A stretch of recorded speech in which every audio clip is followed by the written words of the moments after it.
But the biggest stories right now are what you've been talking about them. So let's just get right into it. And naturally, top on that list will be the Samoa agreement, which has caused a lot of uproar on and off social media. In case you're wondering, what's the Samoa agreement? Samoa, by the way, is a Polynesian country. But it's not an agreement with the country. It's an EU OACPS kind of arrangement. So EU, European Union organization. That's OACPS is now the Organization of African, Caribbean, and the Pacific states.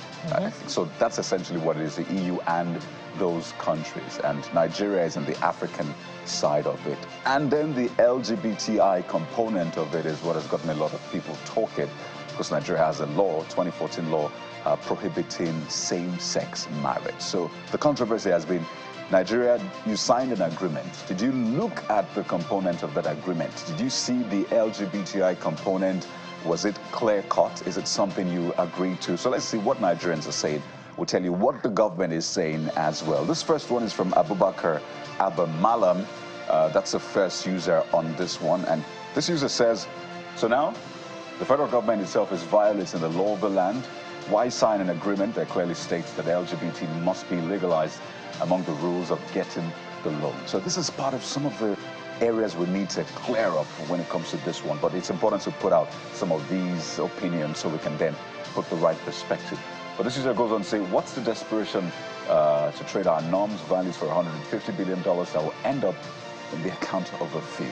So this is the opinion of a Nigerian. Again, we'll deal with some of the areas, but that's what this user has to say. Well, a valid opinion there expressed by Abubakar, as this said law or agreement violates our own law itself. So what will be done after that? Of course, we'll ask those who are trailing the story. This one is from Ejiofor, who says, why must FG sign the Samoa agreement? What is the desperation about? There you go.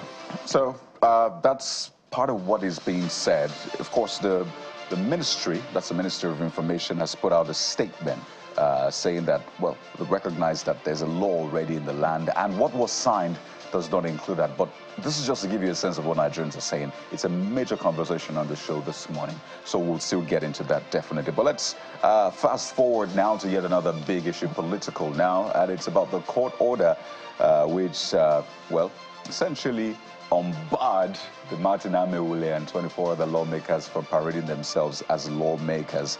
And this first user, AGN for real, says, then Governor Fubara should go to the court of jurisdiction as a federal high court to get the barring order instead. Well, this next one is from Abiodun Surakat, who says the state will operate 2 parallel House of Assemblies because it is certain Fubara won't patronize the Martin Amewule faction, but rather Jumbo.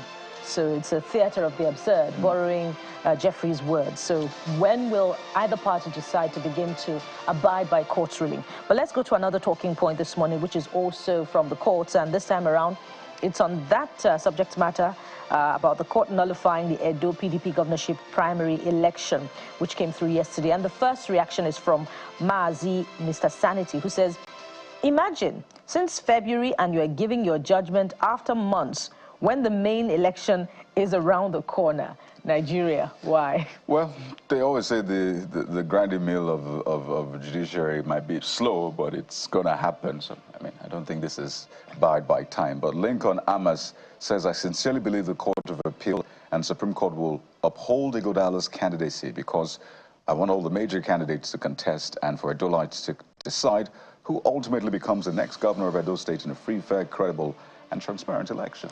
Well, this next one is from Festus Ogun, who says, by Section 285, subsection 14, subsection C of the 1999 Constitution, only governorship aspirants of PDP have the locus standi to challenge the conduct of its primary election.